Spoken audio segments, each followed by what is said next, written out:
Shalom Bapak Ibu dan Saudara sekalian, kita masih berada di dalam minggu-minggu Paskah sampai pada hari Pentakosta pada bulan mendatang. Sejak kebangkitannya, berulang kali Tuhan Yesus menampakkan diri kepada para murid dan juga pengikutnya. Di setiap kehadirannya, Tuhan Yesus senantiasa menyatakan damai sejahtera bagi mereka. Tentu, ini bukan sekedar hanya salam perjumpaan, melainkan ketika Tuhan Yesus mengatakan damai sejahtera, Tuhan Yesus ingin agar setiap pribadi yang berjumpa dengannya mengalami damai yang memberikan daya gerak kehidupan, yang memberikan semangat untuk menapaki hari depan. Bukankah ini adalah berita yang sangat aktual, cocok sekali dalam kondisi kita sekarang ini di dalam masa pandemi COVID-19.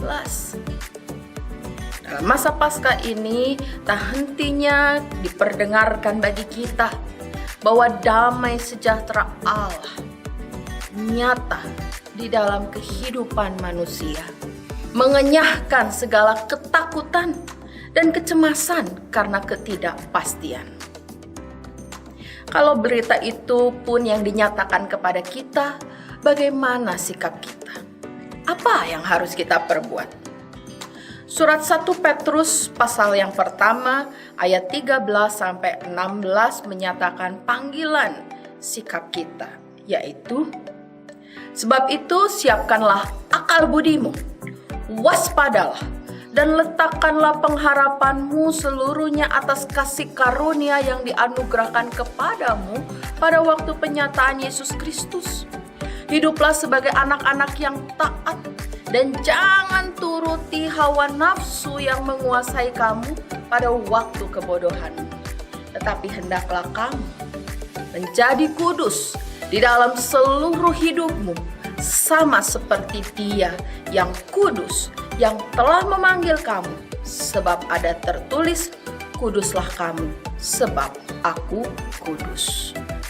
Damai sejahtera itu bukan hanya slogan, tetapi memang untuk kita dapat mengalaminya sungguh-sungguh di dalam hidup kita, kita membutuhkan hidup yang terbuka, seperti yang dinyatakan di dalam surat 1 Petrus tadi. Hidup yang terbuka adalah hidup yang mau bersikap waspada dan menggunakan akal budi. Kita tidak gampang terpengaruh dengan berbagai macam berita yang beredar. Kita mengarahkan pikiran-pikiran kita pada hal yang positif. Kita menjaga pikiran dan perasaan kita di dalam kebenaran firman Tuhan. Dan juga kita dipanggil di dalam hidup yang terbuka adalah untuk memegang teguh pengharapan kita kepada Kristus, agar damai sejahteranya dapat kita rasakan melingkupi hidup kita di tengah situasi yang kelam dan suram menurut ukuran manusia. Dan jangan kita lupakan bahwa kita perlu mengelola emosi atau perasaan kita dengan benar. Situasi sulit seperti kita sudah 1 tahun lebih berada dalam pandemi ini seringkali membuat kita menjadi emosi atau nafsu.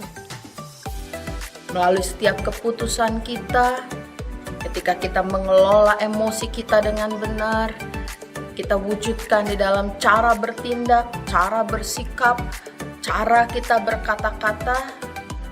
Nah, disitulah setiap pribadi yang berada di sekitar kita dapat mengenal kekudusan Allah, karena apa yang kita lakukan berdasarkan kekudusan yang Allah anugerahkan kepada kita. Oleh karena itu, Bapak, Ibu, dan Saudara sekalian, mari kita merenungkan. Ada 3 hal. Yang pertama, bagaimana cara kita mengarahkan pikiran pada hal yang positif dan selalu menjaga pikiran dan perasaan kita dalam kebenaran firman Tuhan. Yang kedua, apa yang kita dapat lakukan untuk menyatakan pengharapan melalui kehadiran kita dimanapun kita berada. Baik kita hadir secara fisik ataupun kita hadir dalam media sosial.